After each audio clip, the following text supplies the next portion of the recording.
Each year, Call of Duty esports becomes increasingly difficult for teams to learn and stay ahead of their competition. Players are putting in more hours than ever before and are coming up with new strats to surprise their opponents. As a result, we've seen the coaching position return to prominence as players look to help not only their team play as a more cohesive unit, but help themselves develop and reach their full potential. We see the impact coaches such as Crowder and Rambo have on their teams. Today, our special guest isn't coaching those teams in the league, but he's helping the prospects who strive to be there one day. He has coached multiple top AM teams in all of North America to top new placements. Please welcome the coach of hire, Derek Gunna Graves. How are you doing today, Gunna? I'm doing amazing. How are you guys? Doing pretty good Pretty good. ourselves. We had just, finished a great weekend of the NAEU and APAC, although we didn't get to watch much of APAC, but Challengers Cup. But for those that aren't aware, could you give us a little introduction about who you are, what you do, and how you got into Call of Duty esports?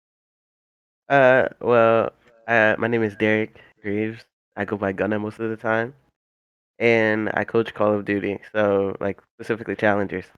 And I started coaching like last year because I wasn't 18 during the time, and I was playing in like local LAN tournaments like for fun a lot, and I got really bored of that because there wasn't as much competition. So I decided to like start coaching in like the actual like challenger scene or in BO4 it wasn't called challengers, it was just like the amateur scene.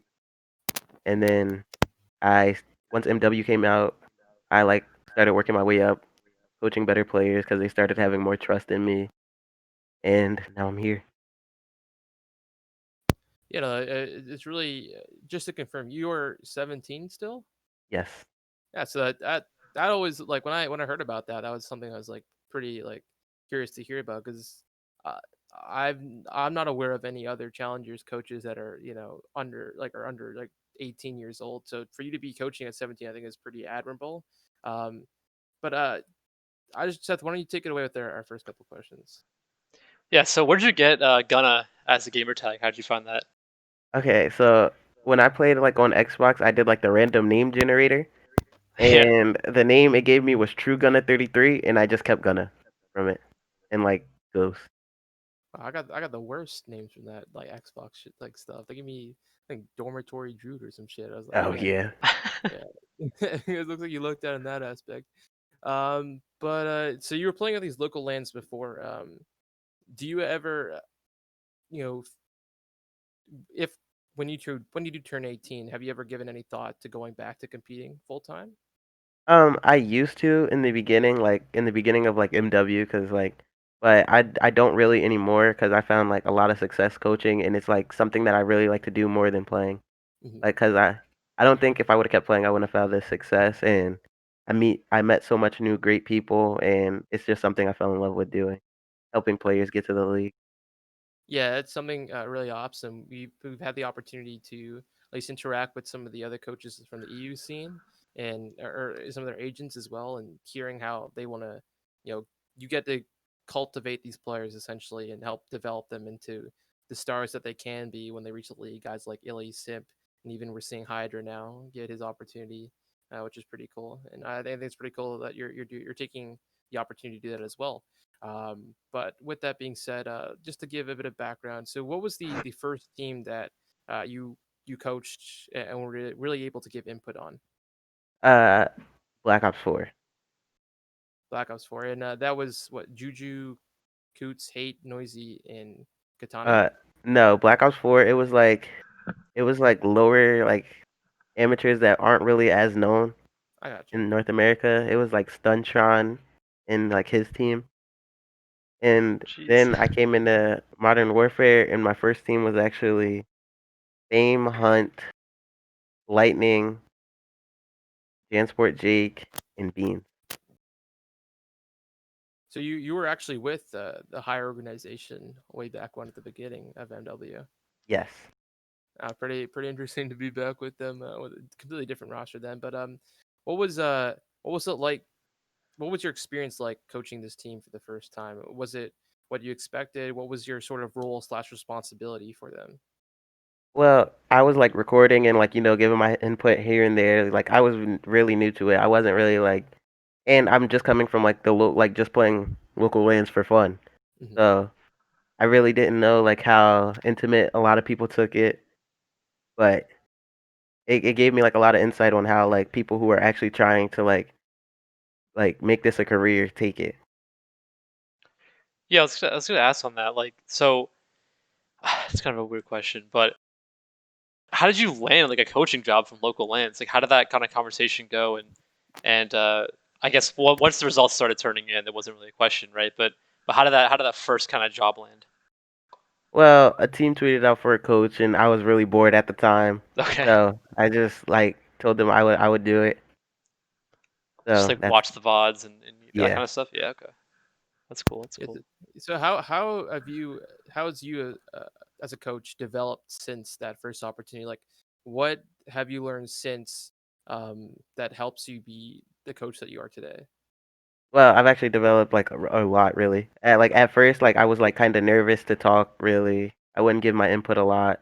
But now, like the players, now that I know that the players actually have their trust in me, like I'll always tell them if they're doing something wrong or how always to fix what they're doing. You know, it's something that's really important, especially one thing that I think I'm curious about is that I know in other sports we see it. You know, some coaches, especially if they're younger than their players, uh, you know, sometimes the players might not even listen to them. So, if that was something that you've ever experienced and how you either overcome that, and if that's not how you experienced it, how would you approach that type of situation?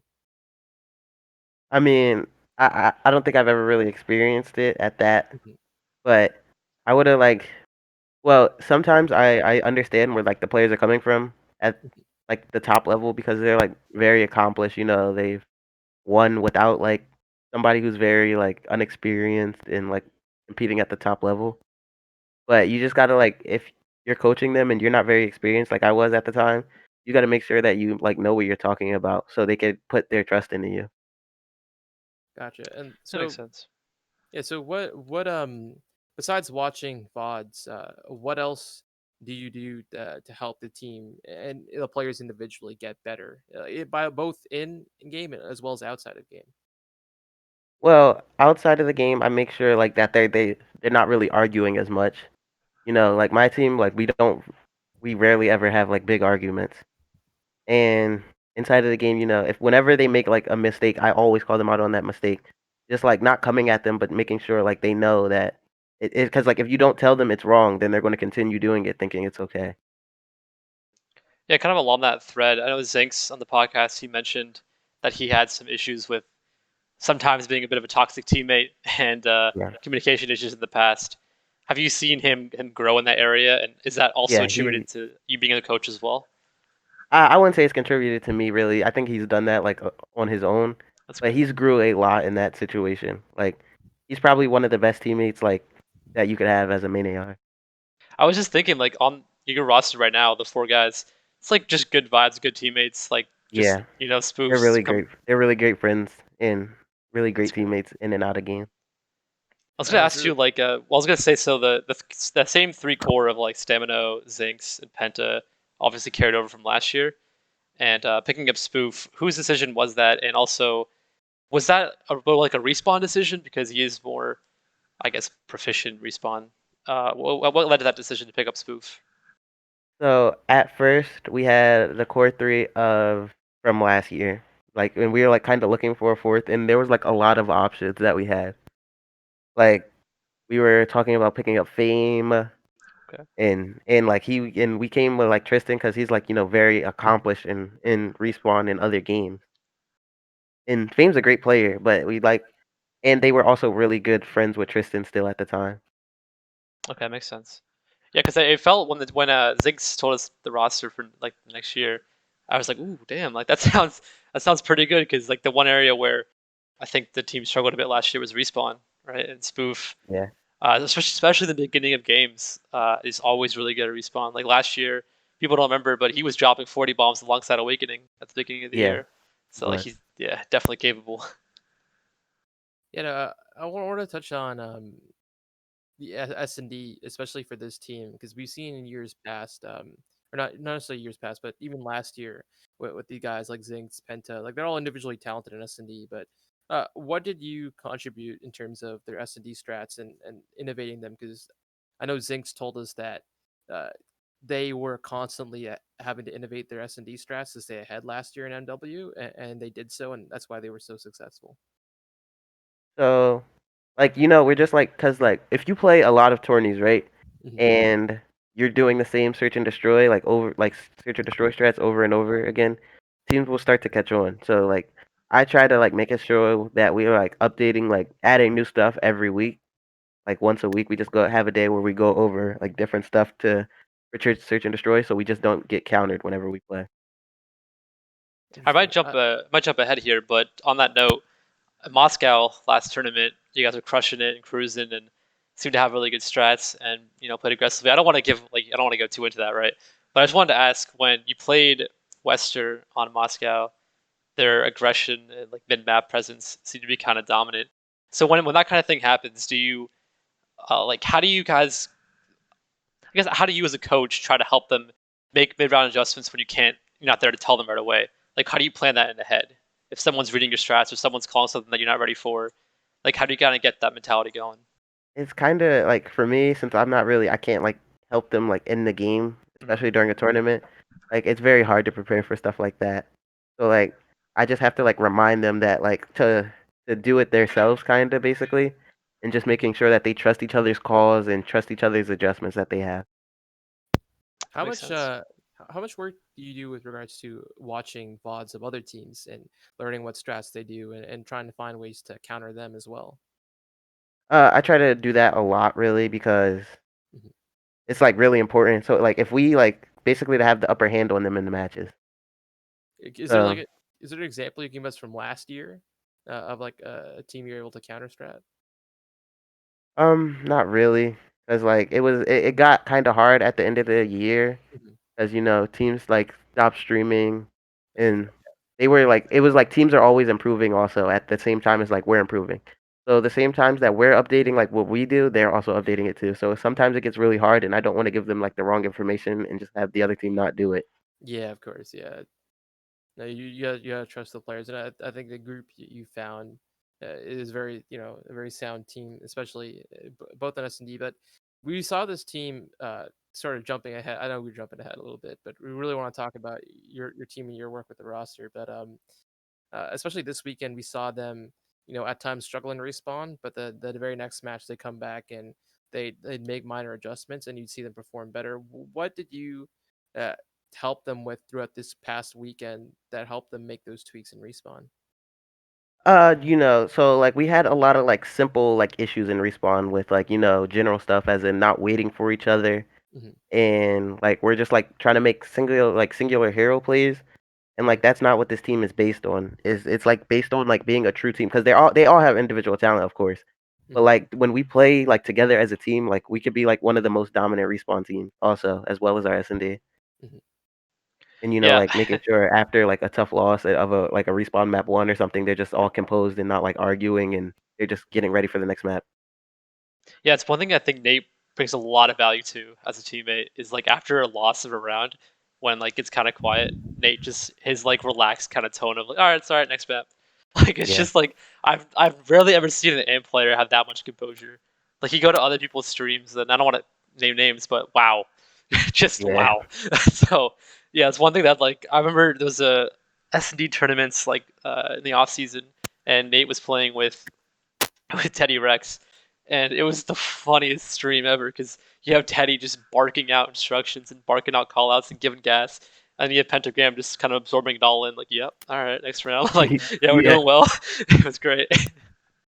Yeah, I So love how Nate does for that that. balance between like you and Nick kind of go? He's great to have. Like me and him are like really good at keeping people composed. Like he's basically just like really chill, and I'm just making sure they continue to like, remember like what they're supposed to do, like what we go over in practice. I'm always there to remind them and stuff. No, that's really great to hear. Honestly, because I was gonna ask like, I don't think you have to do that often with a team like the one you have, but in situations where your team does lose composure or has a tough loss like the one like yesterday in winners, what do you say to them to help them get back on their game or keep focused? Well, most of the time, like if like after winners where we lost, it's after that, then it's all in the past. That match means nothing Mhm. anymore. We just have to get ready and prepare for our next match. No, that's very important. I feel like we've seen in years past, like even pro teams, like we've seen them lose from winners and then immediately lose in United. majors. Yeah, Yeah, exactly what I was thinking about. because like if they start thinking like of that loss, then it's always going to be in the back of their head. Like maybe if we did this different, when the only thing that should be in their head is like focus on winning their next match. Yeah, Hmm. no, that is great advice. I know I watched your podcast with the Three Piece podcast. Really enjoyed your conversation with John Grace. Listen to them. I know you were talked about a spreadsheet that you use. I don't know if you use for stats. I was wondering if you could elaborate on what you utilize that for and how it's helped you as a coach.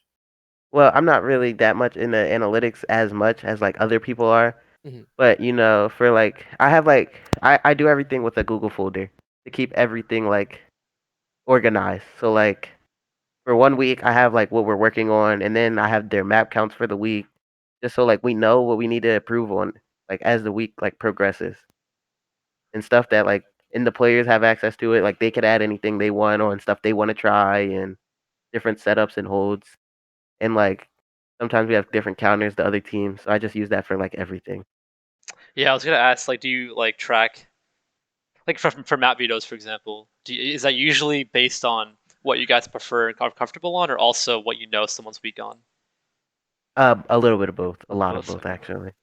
That's cool, actually, because yeah, I felt like in the pro scene we often saw a lot of teams make comfort picks, and Hmm. I was getting a little bit frustrating to see. But it's cool to see that like M teams are taking that. I don't know, if you to process more seriously, I guess. Yeah.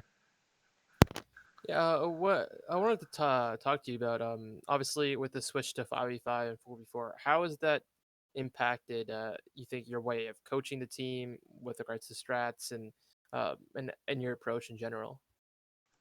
Well, with the regards to like when I was like in 5v5, it was like way more hectic and more fast paced. And with Modern Warfare being the last game, sometimes like I have to remind them like hold their kill cams and stuff so they like we don't spawn out and Mhm. stuff like that. And makes since there's like one less person on the map, like their communication is so much more important. So Mhm. like I'm making sure that they're all talking on what they see, what they're doing, and they've been doing such a great job with it. So you've been stressing communication a lot so far on the podcast, and how that's like a essential piece to the team. So when there's, like Yas mentioned before, when there is an argument or there is like some tension. I know every team handles it differently, right? Some teams just kind of get off for the night or like play zombies or do to distract themselves from it. Is there a moment you can remember as a coach where you handled the situation poorly and it kind of showed you like, all right, I got to do this differently next time? And was there something that you kind of learned from like a maybe a bad example?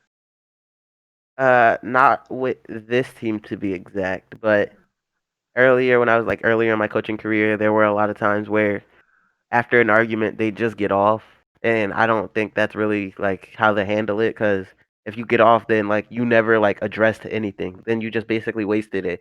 Because for an argument to happen in Call of Duty, something has had to happen. So like something along the map that you did wrong had to happen. So if you just get off after the argument, nobody really got their point across. So like my best thing is just like some teams like just start screaming at each other. My best thing is like to just like have a civilized tone and like hear both sides of the perspective, and then after like we could go back and watch it and see who's really like what really happened. Yeah, that Man, sounds like a if every simple challenger's approach, team but did that, can you imagine how good the challenger's team would be? Yeah, I never see that. I mean, just yesterday we saw, Taggy and his team sort of God, yelling back yeah, and forth, and that was yeah, a mess.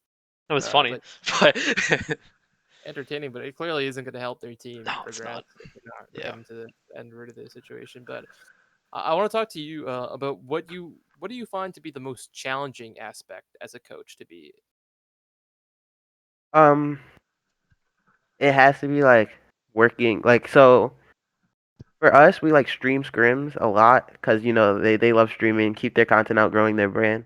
Yeah. Mhm. And I feel like it's hard to like keep track of like who's really like taking notes on our streams at times and making sure like And another thing is in our search and destroy, making sure we aren't doing the same thing over and over again. Because I feel like in our series against Mayhem and Glow Frosty's team, the second time around, Mhm. like we played Moscow twice, and I feel like they countered us really well. So like mid Yeah. tournament adjustments at time, and that's on me that I should be keeping them aware of. Like we just played this team on this map, like we have to change something, or they're just gonna Mhm. blind counter us every round. Yeah, Penta was feeling himself in Moscow though. Like, Yeah, I get that. Yeah, it's definitely a tough call to make, but yeah, no, 100%. Like I think we've seen even at the pro league level, like people question like why are we playing the same map set against the same team, and like whether it be grand finals or losers finals, and you'll see those teams like that initially lost end up winning the second time around because they were able to make those adjustments. So it's all about, I guess, that those mid tournament adjustments to help you win. But I personally was very impressed with how your team was able to bounce back multiple times, especially in respawn, because it seemed like S&D they were very strong in, but respawn there was times where they weren't at their best, but you saw them make those adjustments when it mattered most. That's why they finished so high, and honestly could have won the whole thing. Have had certain situations gone your way, but yeah. Yeah. with that being said, Seth, why don't you take it with their next question? Well, do you want to try to go to the clips now? We could try that. Yeah, Okay. sure. We can All go. right. So Let's see if this so works. Here we go. Okay. so we compiled just to give the audience an idea of what's going on. We've compiled a list of some of our the highlights from the NA Challengers scene that we were able to capture this weekend. Mainly, these are going to be from Sunday, considering those were more most of the top matches happened. But there was definitely a lot of great gameplay for sure. Also, a quick question before we go to the clips. What did you make of the former pros playing in the challenger scene? The guys like Damon, Aches, and even like Goddard, Expander, and Kismet, their teams. So me and my team have like a similar like thought on about it. I Hmm. feel like sometimes they don't take us like challengers as serious as it really is. Like Hmm. some teams just like expect to come down and like steamroll the competition basically, like without practicing and a lot of that stuff. Like I just don't think that's how it's going to actually work. Like challengers, like a lot of the most challengers teams have the potential to be in the CDL. 100%. Yeah. Yeah, No, I 100%. think I think you're right. I think a lot of them were in for a bit of a wake up call, and they got it this weekend when yeah. we're not going to beat these teams as easy as we think. I think one example is I was watching Karma's team scrim, Standy and their team Triumph, Mhm. and Classic saying something along the lines of like these guys are trash, like Standy's not good, like we can kill these guys. And Karma's like, well, he mapped me with the AK-47U, so I don't know what you mean by trash, but they're clearly talented. So Standing's Yeah, not trash. Yeah. I think a lot of the players, yeah, they got a rude awakening this weekend. That no pun intended, but they got their eyes open to how talented a lot of the kids down in the scene are. So I I feel like later on in the year, like not like maybe now, like a lot of the like people who like are coming down and didn't really place the best will actually try to take it more serious and like actually prepare for tournaments like this. And with them preparing for it, it gives like a lot more competition, which I like more competition. The competition's insane. You had like Sib's team and was it Sib's team and Draz's team both finished like top 32. So it's just Yeah, crazy how much how it's even competition like is. like a lot of the teams that nobody expect to like even win like matches against teams like that are like really good. Like Mhm. fastball, nobody really expected his team to beat Sib, and so Yeah, but that like was they just put it in the time. They worked like they've been working really hard, and they really deserved and earned their win. yep. Yeah, 100%. So now I'm gonna try to go for the clips. This has been shaky going on Twitch clips, but we're gonna try it and see if it works. All right. So first one is gonna be an example of Penta doing stuff on Moscow. Control in which they got worked on trying to play for power positions. But as we I'm get gonna into do this round, this. it'll be a quick opportunity to try to There we plant. go. This is allowed. Hire's going to let them plant this bomb and then play for the retake. Pentagram just holding close. It's good for not just one, but two. Make it three. Pentagram. Last year, the moniker of Pentagram. Dude, that was I sick. don't know how we go Yeah, higher than that, but we're going to have to find a way. He gets three, and with that, that will be the end of the they surge play as the really well last member gets retaking cleaned that up. A site. 6-2 tally, and Pentagram really cruising in the back half of this. I just want to get it from his perspective because it looks a lot better. But you just can't Yeah. let that happen. You just can't let Pentagram do what he just did. I mean, he's able to find himself one. You need the trade to come through there, and he's only half health, and he just reads fellow perfectly. Just goes for it and then puts a little. So They played him. yeah, when They you played see amazing this weekend. yeah, when you see your teammate though, like shooting bodies, getting hype, what's like the first thing you say when you get back into the call, like, or you get, you talking to them You know, again? I let them do it because it's like Alright. because it's getting them like more hype and everything. Like once if they're doing all that, then that their vibes are great and everything. They're having fun. Yeah, I had a question about that. So during these tournaments, are you in the call while they're playing, or are you able to watch any of the VOD? Or I watched their stream and I'm like there between maps. I got you. Alright, cool. Yeah, And alright. when they mute their comms for S&D, I just listen to how they are talking about it. Gotcha. Okay.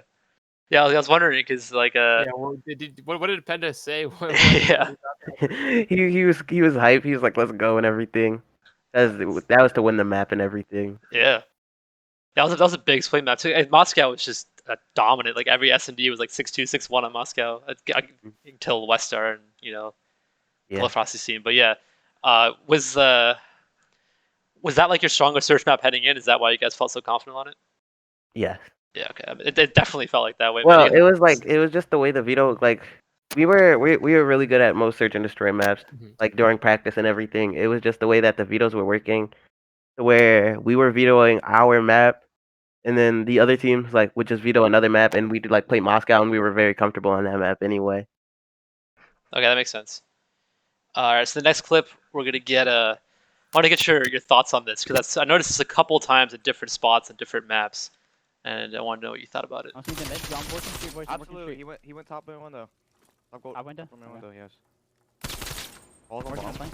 I can work our window. I can work our One window, window. one window. I'm seeing the mid. I'm working street, boys. I'm working Absolutely. street. Yeah. He went top in window. Yeah.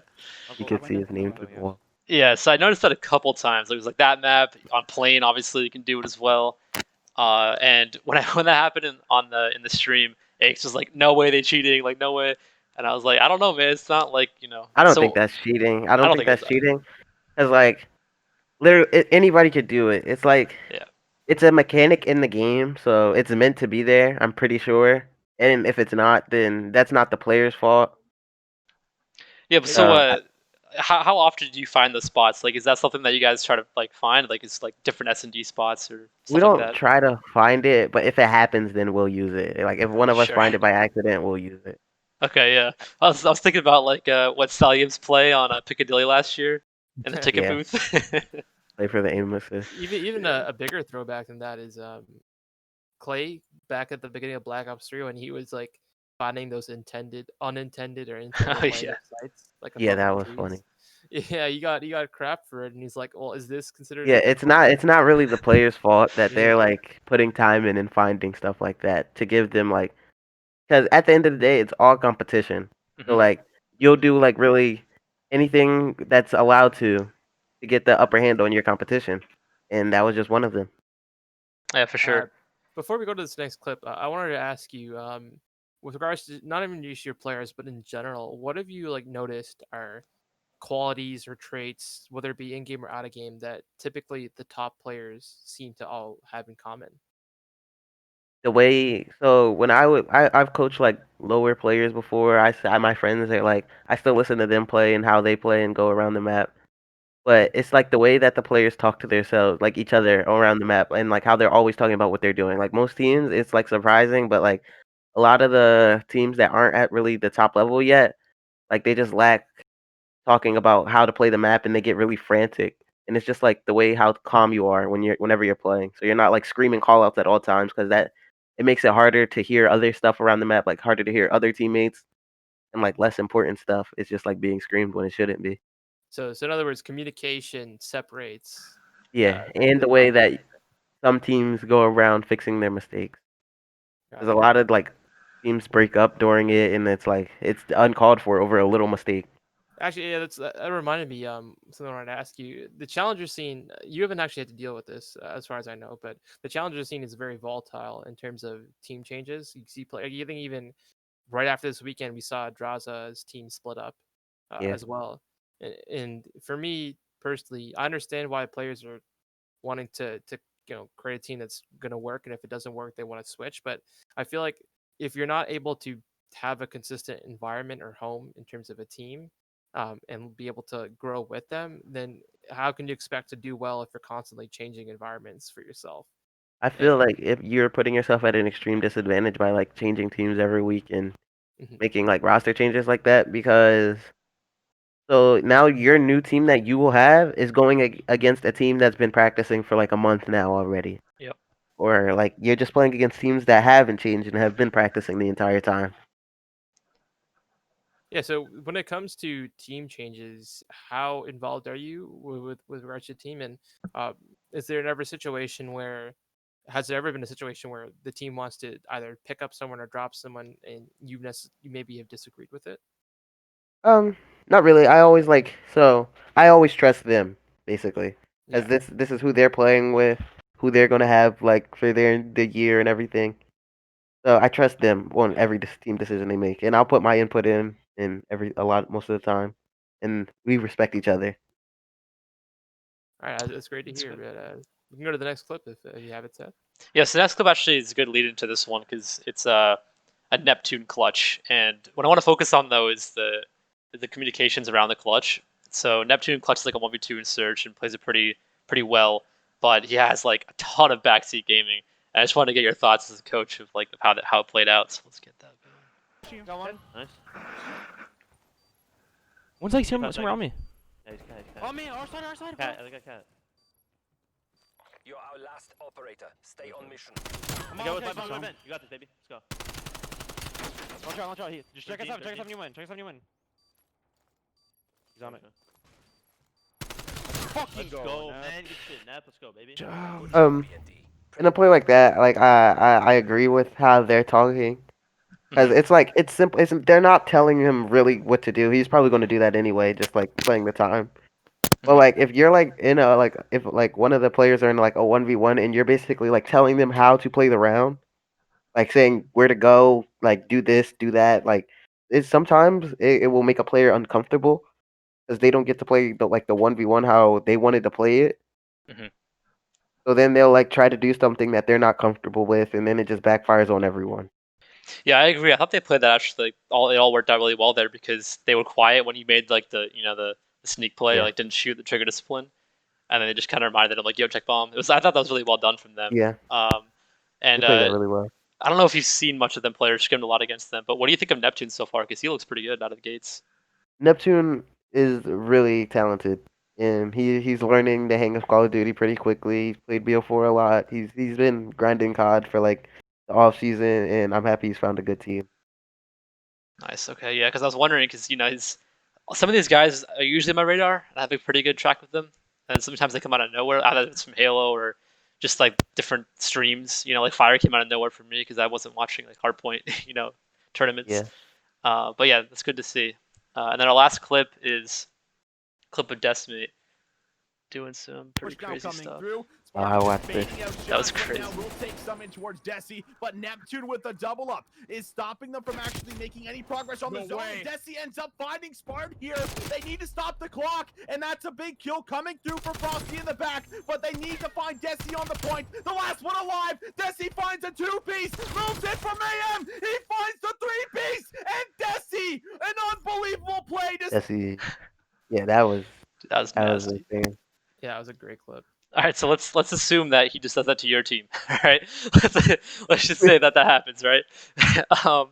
What's kind of the things you guys have in place in terms of like a regain in that kind of scenario where you guys choke something away? Well, since it was like the round count was 0-0, so Mhm. Yep. and Mayhem and Co. like they still ended up winning the match. So at that point, I'm just telling them like they're like just next round, basically. Just forget about that. What happened? We'll talk about it after the tournament. Just focus on winning the next round. Yeah, there's, because I feel like that could definitely spiral somebody though, like that. So Yeah, it's it good that you could. guys have like a composure in place because like those kind of clutches just like sometimes can be big like just momentum shifters, and I mean we all know Call of Duty is a big momentum game, so You gotta Before just like we wash it. yeah, no, sorry. No, Before you can go we ahead. break down the NA Challenger scene this weekend, I just wanted to ask you a bit more about you yourself, kind of as a coach. What do you think separates you from the other coaches in Challenger scene? Um, it's probably the way that like so there are some like really smart coaches out there like uh Phoenix, Ronan, like they're really smart, but I think the way that like like is the way that I've just like after like out of game how like me and my players are just like all we could just all have fun together still after. Hmm. It's like not just strictly like business all the time. The way we could just vibe without like even Yeah. talking about COD or anything, just having fun. Yeah, no, they're like a player's coach in essence, the way they talk about in sports, where like the players are happy to play for coach in and out of games. So like it's nice to see that you have a relationship Yeah. outside of game, and I think that helps to build trust with you when it comes to in game. So that's it's really nice to hear because yeah, no, coaches like Phoenix, Ronan, even D Real, in EU are like all guys that I feel like are at the top of the game, but to see like that's something that differentiates you, I think it's really cool. Um, but moving, actually, one other question. Sorry, I keep forgetting these questions. Good. Is there any coaches? I know you talked about Ronan being a coach that inspired you on the other podcast, Three Piece podcast. But is there any other coaches that since that time you've seen be inspiration or have helped you develop yourself to be a better coach? Um, when I was like actually like really like younger, like I talked to King Phoenix a lot, and he's helped me like a lot before like I even started coaching. Just like learn the game more Hmm. That's and cool. just tell me what to like what I need to like do. Just like stay on top of everything. Hmm. That's really nice of him, actually. Yeah, it's cool to hear. But so moving forward, obviously we had the NA Challengers scene this weekend. Very entertaining, a lot of competition. We ended up seeing Baby FaZe or Wester, as they're often known by, Paul, Zaptius, Gravity, Venom, and King Phoenix ended up as their coach. So they ended up taking it this weekend. Obviously, hats off to them. They played very well together. Very cohesive. It seemed like they were ahead of the competition when it came to understanding the game. Uh, but obviously, you guys ended up placing third, which was really impressive. Zinx, Pentagram, Spoof, and Stamino, for those that don't remember. But you guys went up against them and obviously ended up falling short. What did you take away from how they played, and what did they do that made them so successful this past weekend? They just played the map really well together. You know, they were really good at finding like other teams like creeks in their setups and like the holes and where to sneak through and stuff at. Yeah, I no, was I was gonna ask well also about that team is like I mean I don't want to talk about it too much because I never really attribute online to success. Like it does play a role, I know, but usually best teams find a way to win regardless of internet issues or whatnot. But they do have the triple Cali host. It is something to talk Yeah, about. So does that actually play a role in like vetoes and guns and stuff that you guys use, or is that just in the back of your minds? I would think it plays a role in map vetoes. The way Okay, that you pick up the map series, it plays a role in. all right. I was wondering because like well, higher C gets first and third, right? Or Yeah, does it? you could pick either team A or team B. Gotcha. Okay. was there a particular player on the team that stood out to you? Venom. I think he's really good. I've always thought he was really good. Really talented. Obviously, second place ended up being Glow Frosty, Emery's Mayhem, and Spart. Obviously, each of those players has their own sort of story. Spart obviously took a lot of flack last year when he came up to LAG and didn't necessarily perform. And that's something I wanted to talk about is that sometimes when these players don't perform right away, um, they get branded as a player that isn't good enough to be in the league, and as a result, their perception, public perception, and stock goes down. I feel like that's something that isn't necessarily fair. Maybe they just weren't ready. Maybe there's still parts of their or aspects of the game that need to be developed in order to them to be at their full potential. So I don't think those players should necessarily be written off. And I think Spark showed that this weekend. And I want to get your take, Gun, on like players that maybe they get into the league, whether it be via friendships or network, or based on talent that maybe aren't necessarily ready, and how public perception can negatively or positively affect it. Well, I mean, for Spark, like a lot of things could have went wrong behind the scenes. Like maybe he just didn't fit into the Guerrillas system of play. Maybe he actually wasn't ready and needed a little bit more time to develop, and they just didn't give it to him.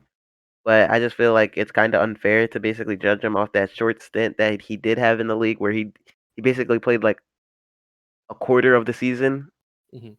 and like people can't really judge him off that. He's really talented. He deserves like way more like less of the flack that he gets for playing not the greatest.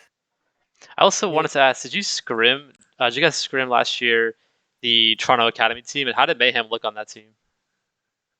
We scrimmed him like a little bit, Okay, and he looked pretty good. He looked good. I just feel like sometimes like that team they like there's no like incentive. motivation. Yeah, there's no Yeah, motivation to try as hard yeah. because like they're not playing for any really thing. Like there's no tournaments for them or anything. yeah, that is fair. I think thank God they changed that rule so subs Yeah. can actually compete, because I feel like that was something that hindered a lot of people last year. But with that being said, obviously, they played very well as a team together. Turned a lot of heads for sure, placing second. In their matchup against you, what surprised you most about their roster or how they were playing? They're just their ability to like okay. So we played them earlier in the tournament, and I think it was like winners round 2 or 3. Yeah. And we won 3-0, but it was a close 3-0 still. Hmm. But their ability to like come back and like counter us on the maps that we beat them on, like their ability to adapt and everything. I was Yeah. really like surprised with that. Yeah, that I think Spart tweeted out today that they are looking for organization and coach. So nice to see that they're sticking together through this. But obviously, we kind of third place your team. Very admirable performance. Obviously, I think me and Seth, we both expected this team to be very strong on S&D as they were, Yep. considering how they looked last year. And it was just a matter of being more consistent in respawn, at least from our perspective. But what was your take on how your team played this weekend? What were like the positives, and what were the things that you feel like your team needs to work on in order to get over that hump and place first?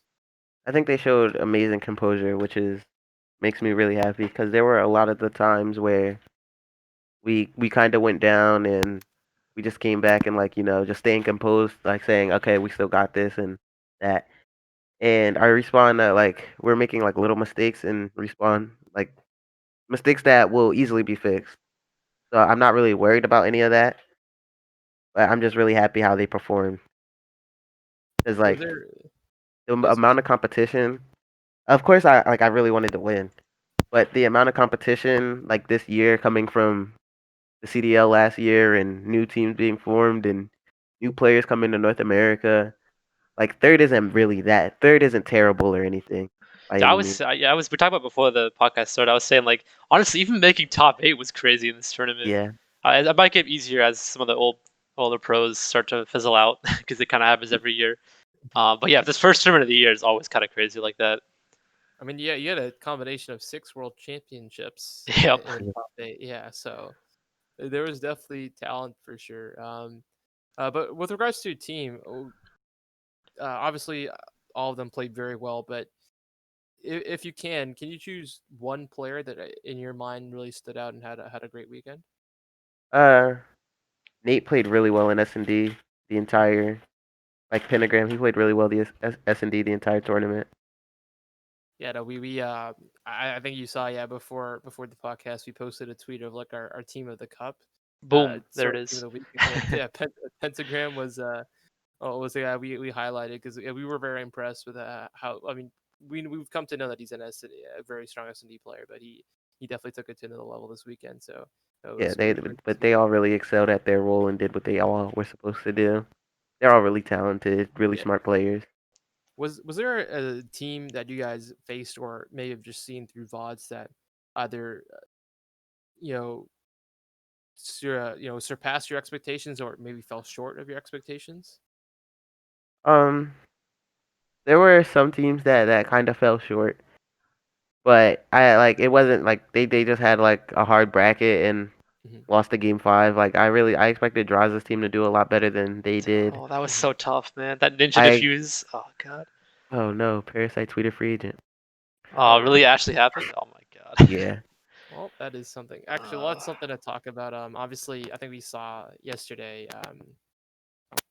Their teams sort of implode up on each other, and sad to see that Haggie's the one that ended up in the crossfire. But they showed a lot of talent. What did you make of Westeros? Westeros. Uh yeah, they handled their loss very poorly. I could just Yeah. Yeah. and like it just they weren't really they were just yelling at each other instead of talking it out. Hmm. But clearly, if they think a change needs to be made, then it most likely does. Because I don't know what their practice was like leading up to it or Hmm. what happened. They didn't have as much practice as other top teams. Yeah, They but they just also. like they Oh, started scrimming late. I know that. oh, okay. I was also gonna say, I remember beginning of what was it, World War II, when Blast was teaming with Haggy, Yeah. and Yeah. oh my god, those Grind zone. comms were something else. So I'm not too surprised that it didn't work out again. But I thought, see, there was rumors that Frosty was going to be competing in challengers, and I mean Neptune's already there, so that'd be cool to see him play. The But he thing could is, pick Halo. I don't think Neptune is going back to Halo once it comes out. Oh, okay, You think all he I right. is or think isn't? I don't think he is. I think he's staying in COD. That's good. That's uh, That's good to know. that's good to hear because I feel Yeah. like um, Call of Duty, at least we definitely know that there's a lot more opportunity to benefit yourself financially and do well for yourself than there is in Halo because Halo seems kind of chalked right now. A So little bit. happy to see that he's making the move because we've seen, I mean, hell, like Shotzi last year and proved how you can transition and be a star. So it was nice. It's nice to see Neptune if he does stick with it. It's nice to see that at least. But obviously, were there any? You guys ended up playing a close map 5 in winners round 1 against Triumph, and they were a team that stood out to us, especially a guy like Standy. But can you speak to us like what that matchup was like in playing them? Yes. So we were very confident in our most of our hard points going into the tournament. Like our hard point looked solid. Hmm. And Triumph, they are a really really good control team. So our thing was to just like win like a hard point, and we're most likely going to win both S and Ds as like very comfortably as we did. So we made sure that we did that. We won first hard point, won and then won our S and D Moscow S and D very convincingly, and then we lost the control and lost the second hard point. So I had to make like we like stayed composed and like won the last search and destroy, which was a search and destroy that not many teams seen us play, so they didn't really have anything on us. It was also 6-1 too, wasn't it? Yeah. Yeah. Damn. I was gonna say about Triumph in general. I was dying of laughter because in control or in hard points as well, General is just flying on the map pinging stuff for his teammates Yeah. to check. And I was like, of all players to do that, of course General's doing that. But it also got me thinking about the ping kind of mechanic in the game. Is that something that you guys are gonna try to implement in the future? Because Oh, it's we use it. you guys use it? Okay, cool. We use it to ping trophies. Oh, nice. That's smart Yeah. actually. Yeah. Instead of running engineer, yeah, it's actually pretty smart. Yeah. Yeah. Nice. Yeah, it's something that I feel like it would get game changing. But just going through the list, obviously we ended up with fourth Westeros. Doesn't look like they're sticking together. But fifth and sixth, eighth classic Saint Karma, a team that Karma is one of my favorite players. So seeing them perform that well was pretty one unexpected, and two was nice to see. I was watching their scrims before the tournament, and they only had like 2 or 3 days to scrims because Karma only agreed to it like last minute, to compete with them. And it was nice to see guys like Aches and Karma show that passion once more. Karma obviously is just short term. It doesn't. I don't think he's going to compete. But if Aches does choose to do it, I hope he takes it seriously because we've seen that when he is passionate, he can definitely perform. But I know you guys didn't end up playing them in the tournament, but what did you make of all those former guys playing together? They all have extreme talent. It's just the of course because they've won at the top level before. Hmm. It's just how serious they will take like the rest of the like amateur players who are like hungry to make their way to the pro league. Yeah. Yeah, the problem I had is like after each match, like Temp and Slack would come on the call, and it was just a complete shit show as soon as they joined the call. So yeah, Coach. it's, Yep. Coach Temp is goddamn. So like they weren't taking it seriously enough, I think, like in between games, and like you're right though. Like young passionate players that haven't won before are going to be more hungry, so they have to match that passion. It's not easy to do. And we're talking about that in the European scene a little bit because we saw guys like Josh and Matt Cat and Joe try to make a run at it again. And we talked about it with Paj in our last podcast. And one of the things he said was, for a guy like Josh, it's different than a guy like Karma because for Josh, he hasn't won. Right? He has. Well, I think he won one, but he hasn't. Like they haven't won like end off consistently at top level for him to really be satisfied with his career. So for guys like that, they're still going to be hungry. Whereas Yeah. Obviously Damon and Aches, they're a little less so because they've already been there, done that kind of thing. Hmm. So before we go talk about and recap the EU Challenger scene, Gunna, was there any other players that you saw this tournament that stood out to you that played very well in your eyes? Bart played amazing. Yeah, Spart definitely. You could tell he on Twitter afterwards. He had a lot to say, and rightfully Yeah. so. I feel like a lot of people, and I can even speak to this. I saw a lot of people doubting him, and he proved himself this weekend. So it was nice to see. But I've always thought Spart was really good. what about a game? What about his game in particular? Do you really like? He made a lot of like great plays to keep his team like in maps Hmm. where like we would, or not specifically us, but teams would like set up a break and like kill 2 to 3 of his teammates, and he would just get 3 to just like buy time. Damn. All right. Nice. That's. I'm gonna That look reminds into me of accuracy. Lamar in World War II. Like so many times down the stretch, Lamar would just all of a sudden. I'm rambling now, but he'd all of a sudden just pull off two Yeah. pieces to keep the team in the game. That's a good quality to have for sure. But with that being said, why don't we move on to the EO Challenger scene and before we wrap up? I know Gunna, you weren't able to watch as much, obviously, and understandably, you guys probably won't compete against them unless there's some way we get LAN where all the teams can compete sometime at the Please, end of this year. please. Hope That would be amazing. That'd be so much fun. that would be. I really hope we do because I know we got to see at the beginning of last year that you compete against NA, and we saw Singularity take some wins. So I want to see if that's still the case or not. But as we switch over to EU scene, obviously very competitive at the top. Our predictions were correct in terms of who we figured in Nailed the it. top. Yeah. We just didn't have it in the right order. House Tarth, which is the Frag, Afro, Gizmo, and PD, ended up taking the win.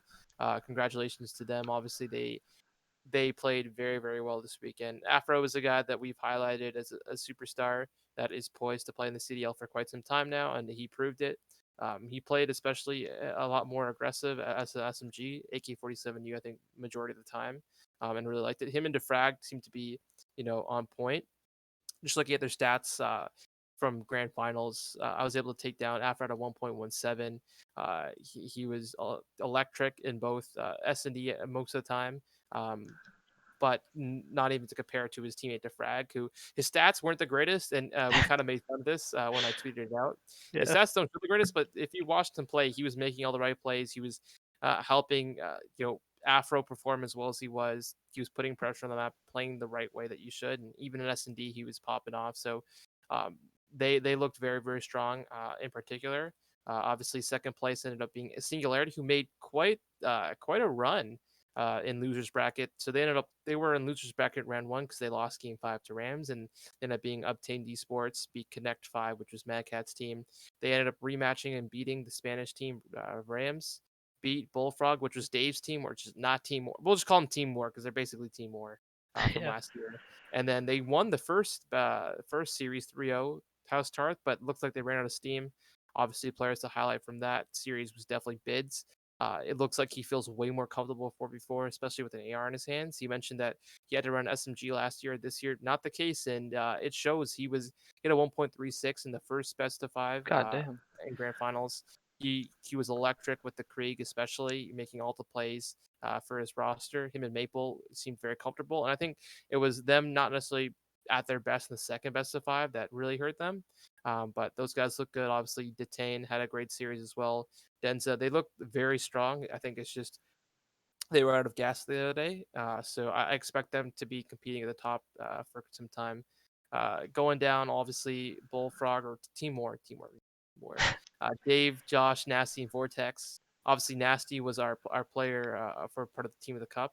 We were very happy with the way they were playing. A bit surprising that they didn't make the grand finals this time around, considering that they're predatory. Obviously, a bit of a change in terms of rosters.